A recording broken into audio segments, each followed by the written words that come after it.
Hi, my name is Ben Hales, and this is the seventh and final part of an exclusive video series for TournamentPokerEdge.com. In this video, I'm going to be looking at some of the other features of Hold'em Manager 2, including marking hands, the hand viewer, the replayer, and the opponents tab. Before that, I want to finish off looking at the filters. For those of you who watched part 6, you'll remember there was one sub-menu that I have not yet fully examined, and I think it's really useful. Hold'em Manager now gives us the ability to filter by bet size, as highlighted here, the 8th sub-menu on the left-hand side. Haven't you ever wondered how well you perform when you raise the minimum against, for example, raising 3 times the big blind? At the top, you'll see that there are options for filtering by pre-flop, flop, turn and river.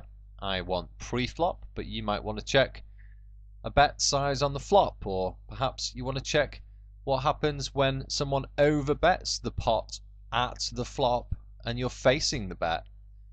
You can do all of that. I want to check my pre-flop raise size, so I go to this one and I want to look first of all at, let's say, between 2 and 2.5 big blinds. So I'm going to add that as my raise size, click OK, and wait for the report to filter. And as you can see, I am achieving 86.29 big blinds won per 100 hands. Not shabby. What happens if I change that to 3, or let's say greater than 2.5 big blinds? So let's keep it simple. Greater than 2.5. Maybe need to lose that first. I need to click on this first and then the green arrow. Click OK. And as you can see, I'm now achieving 120 big blinds per 100 hands for the slightly larger raise size. Could do it again, and let's see what happens if I make that greater than 3.5.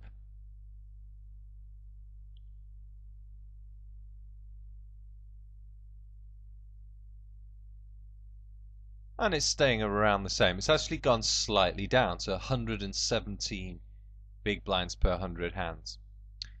Useful information. It suggests that the larger raise size is more effective than the smaller raise size. Not a huge difference, but enough to suggest that the larger raise size is preferable. Of course, there are times in tournaments when your raise size is going to be influenced heavily by your stack size and the stack sizes of your opponents. But if you've got a free choice, isn't it useful to know which raise size is most profitable? This bet size filter is also really useful for more specific searches. I'd like to know how I perform with ace, ace and king, king when I raise small, medium and large. Let's take a look. So if I first of all choose my hole cards and select none, single click on aces and kings, and then go to the filter by bet size sub-menu, I'm going to use exactly the same one that I used last time, and let's start with less than 3 big blinds, so a small raise with aces or kings. How well am I performing? And okay, it's coming out of 419 big blinds per 100 hands. Sounds okay. What about if we change that to between 3 and 4 big blinds? Click on OK.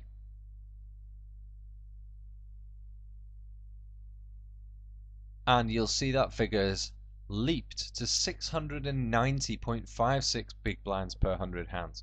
So making a big difference. The higher raise sizes achieving bigger results. Let's go one step further and change that one more time to, let's try greater than 4 big blinds.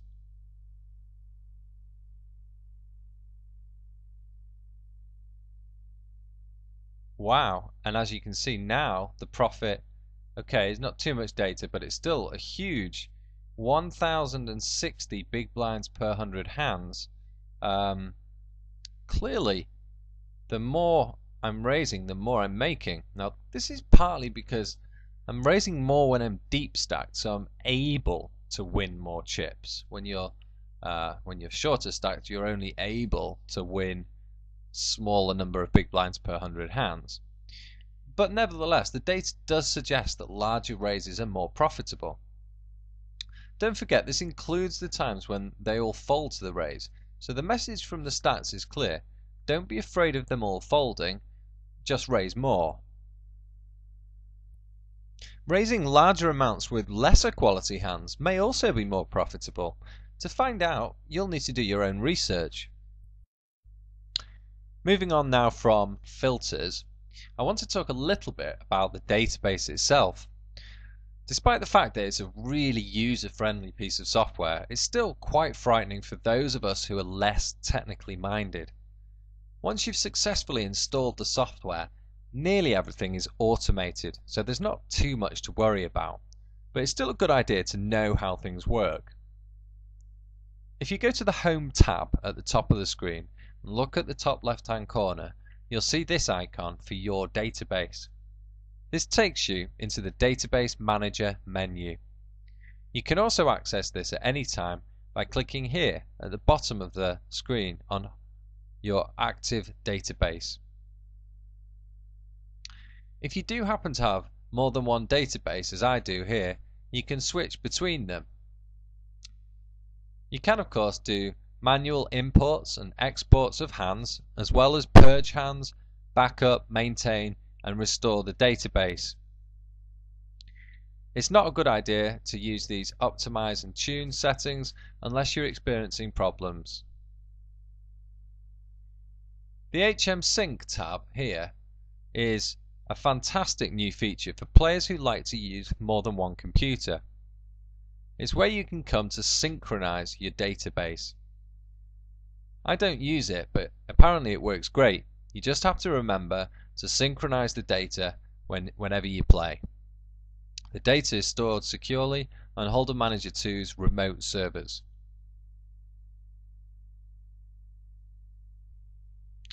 The Active Session tab is located here. This is designed for use during play. I sometimes have it open whilst I'm multi-tabling to give me a breakdown of my session. The Session Summary tab here gives you a quick graph of your net winnings. It tells you how many tournaments you've completed and how long you've been playing for. I'm not a results focused player, so I don't really use this a great deal.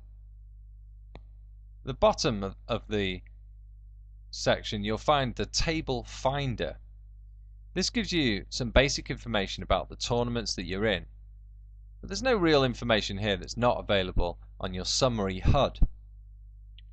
It's probably more set up for cash game players, as is the Table Scanner, which is why I'm going to completely ignore this.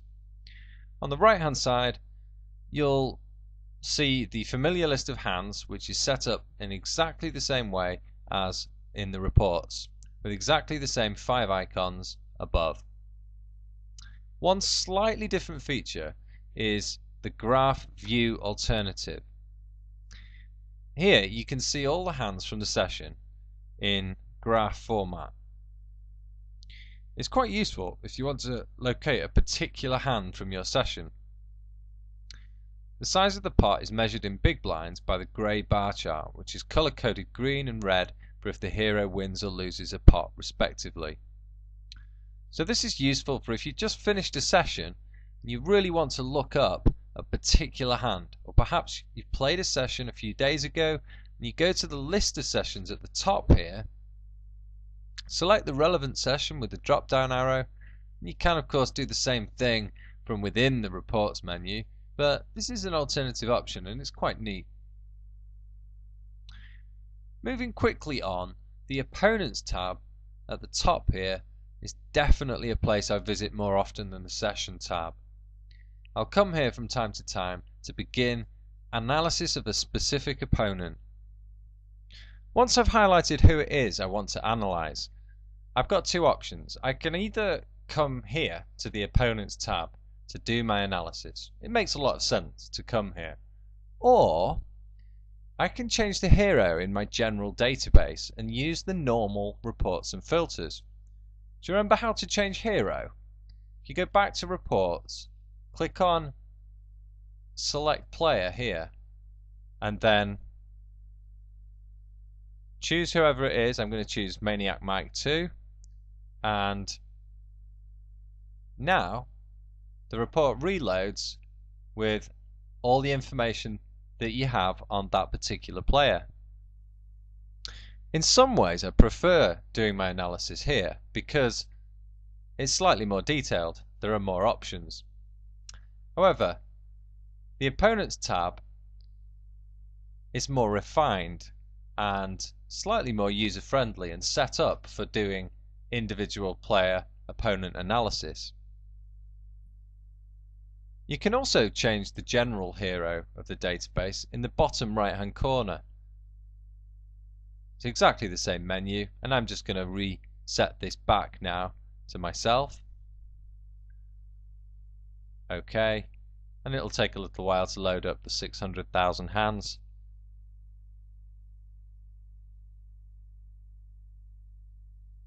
And it will also now retarget me within the Opponents tab. With this target player is by default the hero, but I can now change it. So if I want to target Maniac Mike 2, I find him on this list, click on OK, and now you'll see it's still GAM64, the hero of the database, but Maniac Mike 2 is now the targeted player for individual analysis within the Opponents tab. By default, you'll only have 250 hands maximum on a player listed here, so you need to click on the all and refresh in order to get all of the hands. I've got nearly 5,000 on this player. When you're doing analysis of a specific opponent, I recommend differentiating between hands when you know their hole cards and hands when you don't. You're going to have very few hands on a specific opponent where you actually know what cards they had. You can do more specialized analysis on those hands, and you can do more generalized analysis on the larger data. If I wanted to just look at hands where I know my opponent's hole cards, I can either order by the cards, clicking here and scrolling down and looking at them individually, or I can actually filter out hands by clicking on the hand range here and just selecting, say, all. I could select all and refresh. Always have to use refresh in this particular tab. And look, I've got 259 hands where I know my opponent's hole cards. And if I wanted to do something really specific, for example, look at how this player plays a particular type of hand, I would now probably use this data rather than the 5,000 hands. You do need to play quite a lot of poker before this becomes beneficial. The filters that are available here are absolutely fantastic. You can filter by game type over here, number of players in the hand, hand range as we've seen, stack size or effective stack, date range over here. You can filter by position, by pre-flop action, by flop texture, and by post-flop actions. Remarkably powerful number of filters available in such a short space. If you've got a lot of hands on someone, you can pretty much read their every move using this information if you've got the time to invest investigating what they're up to. For example, let's see now how Maniac Mike 2 plays small pairs. I'm going to go to the hand range and select 6s, 5s, 4s, 3s and 2s and click refresh. I'm now going to change tab, so I'm going away from the line analysis tab and into the big hands tab, which is where you get a list of the hands, and you can order them by blind size. So there's 16 hands here, and if I sort them by blind size, I can see more clearly what he's up to. I can see that he's limping on the first 2 or 3 levels, and then playing really passively post-flop. He's getting more aggressive once the blinds go up, which of course is good sit and go strategy. The way I can see that is that in this column here, he's got C for call, X for check, B for bet and R for raise, and you can see the actions that he's taking on the various streets. Let me take that filter off by selecting no hole cards and refreshing, and now we've got the full 5,000 hands available again on Maniac Mike 2. The purpose of this big hands tab is to display lots and lots of hole cards in a more comfortable manner than the line analysis tab can manage. As you can see here, the hands are squished into the bottom left hand corner because of all the filters. It also has a special function where you can apply a filter specific to this tab, and that's the minimum big blinds won or lost tab. It's basically a filter for the big hands. We set that using the blue arrows here to 15 and click refresh. We've gone from 5,000 hands to 53 hands where Maniac Mike 2 has won or lost a big pot.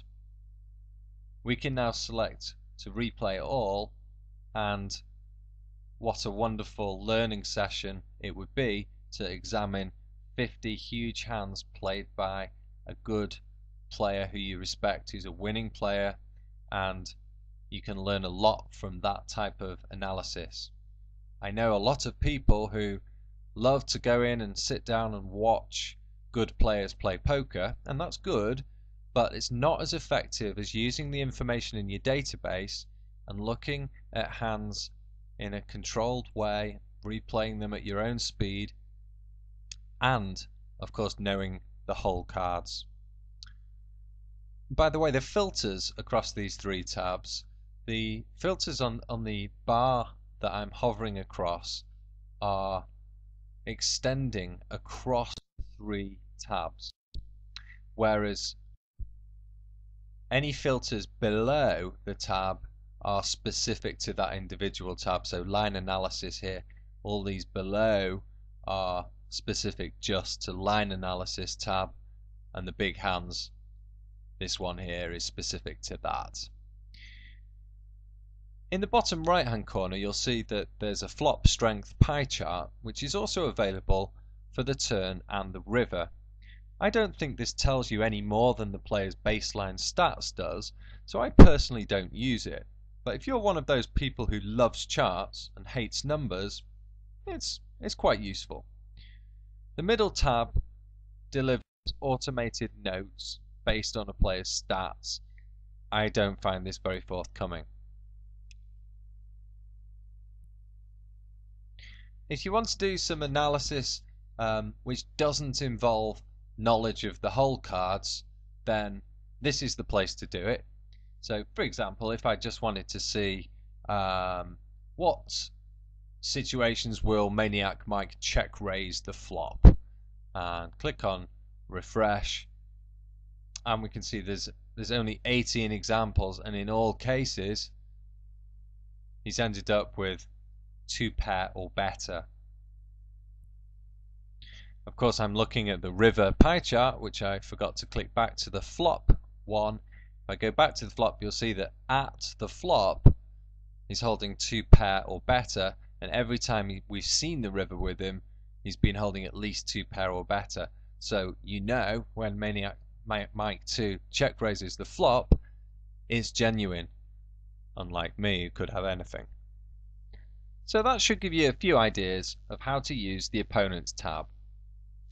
On any of the screens where you have a list of the hands visible, you can enter the hand viewer by highlighting the hand that you want and clicking this icon here. This is the hand viewer icon. You can also enter the hand viewer by right-clicking on the hand and choosing View. The hand viewer can also be accessed during live play by clicking on the summary HUD here. The primary function of the hand viewer is to allow you to view the hand in full detail and take notes on it. You can add manual notes here or by adding them in over here. You can also show all the players involved in the hand here. A secondary function is to enable you to export your hand in various different formats compatible with these different sites and forums, and I know you can't see all of those on the drop down arrow. Let me see if I can drag that across, and there you can see a few more of them. There's about 20 different sites and forums. You can access some of the exporting options by simply right-clicking on the hand like this and choosing the option that you want, whether it's tweet or send to mobile device. The other thing that you can do from within the hand viewer is to add tags. This is what I'm going to go and discuss now. If I click on the drop down arrow, you'll see I have a whole bunch of categories I can tag a hand to. Tagging and marking hands is the same thing. If I'm playing live and I want to mark a hand, I'll use the hand viewer here to quickly add a tag. You can add tags in two other places too. Firstly, from any screen which displays the list of hands. You can right click on any hand and choose Mark. I have a long list of categories. By default there are only about 5, and at the bottom there's an option to add a new category. It's off your screen now. I need a lot of these for coaching purposes, but you might be happy just using the For Review category at the top. Let me show you how to add a new category in case you want to. At the bottom you click on Add New Tag, which is off your screen. This window pops up. To change the name of an existing one, you can click the Edit button here. To delete a category, you hit the red minus button, and to add one, the green plus arrow. I'm going to add one now and call it TPE. I'm even going to assign it a colour. Now I'm going to tag a random hand to this category. Go to Mark, and you can't see it because it's off the screen, but choose the TPE category. Let's say now, a week later, I want to open up my TPE category. What I would do is I would go to my overall report here. It's much better to use the overall report than say the position report, because the position report is already filtering some of the information according to which one of these you've got highlighted. The good thing about the overall report is all of your hands are available. All I do now is check this box here, Show Only Marked Hands. Then, using the drop down arrow, I find TPE, which is here, and lo and behold, there's my hand. It's as easy as that. If you ever get stuck and can't find hands, clear any filters, go to the overall report, and that way you should be fine. Now, last but not least, I want to discuss the Hold'em Manager 2 replayer. To do this, first let's load up a tournament. So I go to my tournaments report, find the one I want, any one will do, click on it, look down at the hands at the bottom, order them by the oldest first by clicking the time heading once like this, and finally right click on any one of the hands and choose Replay All. You can also use Control A. You can hold down Control and select specific hands.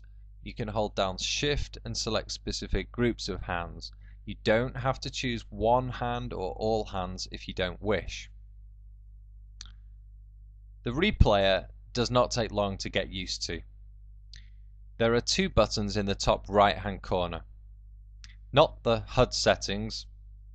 In fact, I'll turn the HUD off for the demonstration so I don't confuse you. Do you remember how to do that? From the main menu, you can turn the HUD on and off using these two buttons.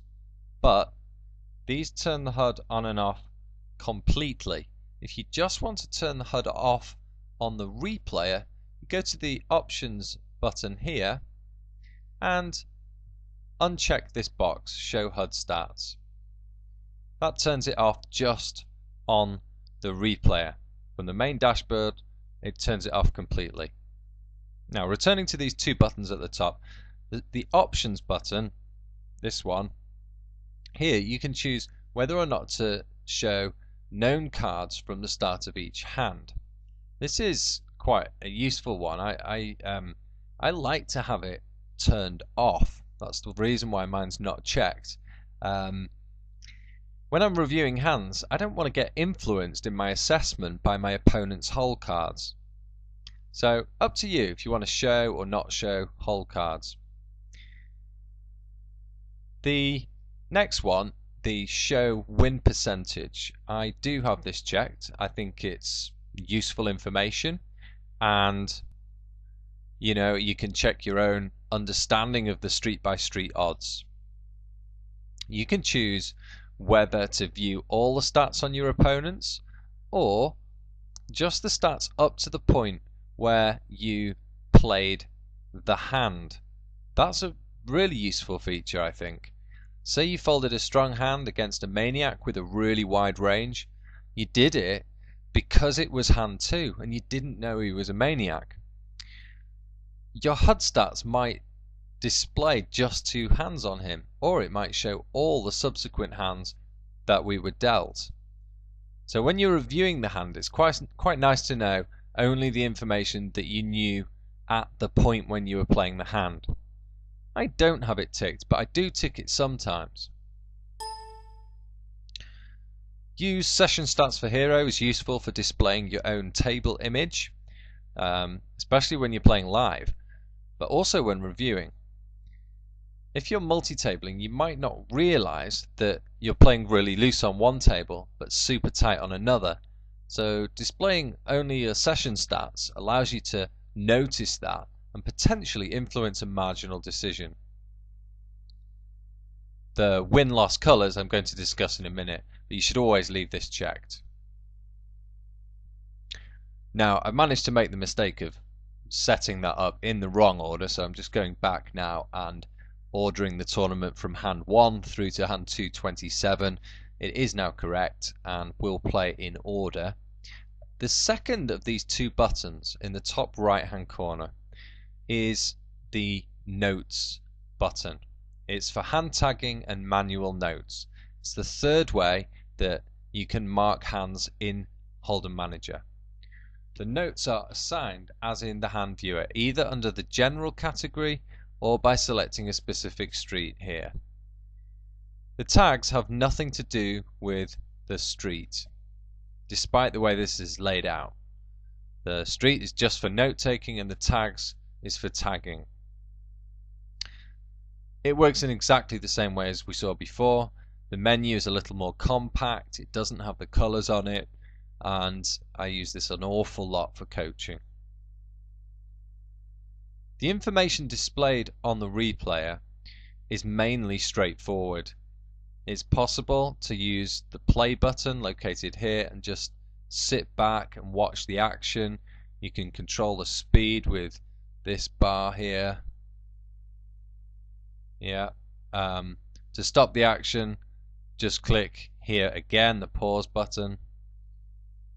The hand number is displayed here, and each hand is denoted by a little grey rectangle here, which turns red or green for a hand in which you've lost or won a significant pot. Dark green and dark red represent large wins or losses, light green and light red, smaller wins or losses. If I want to skip hands and jump to, say, hand 12, I can just double click here on the grey rectangle.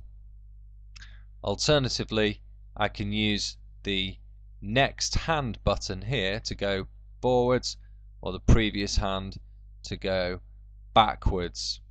These two buttons navigate between hands one at a time, and the two inner arrows navigate within a hand decision by decision, like this.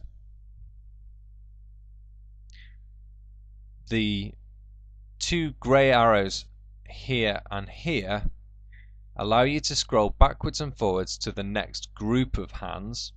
So as you can see, we've now gone 28 onwards and 55 onwards and 82 onwards. So there's around about 25 of these grey arrows on each one. Note that the red and the green aren't actually working at the moment for subsequent batches of 25, 26 hands. They only work on the first one, and this is a known error and it is being fixed. The P, F, T and R buttons here allow you to navigate within a hand straight to a particular street, pre-flop, flop and turn and river if applicable. There's a graphical display of your equity in the bottom left hand corner, notes here, and there's another option for uploading in the bottom right hand corner. Well, that's about all I have to say about the replayer itself. It's a fantastic tool. I hope you've enjoyed this video and the video series as a whole. I welcome your comments, feedback and ideas, so please get in touch and share your own knowledge of Hold'em Manager 2. My name's Ben Hales and my details are at tournamentpokeredge.com. Thank you for watching.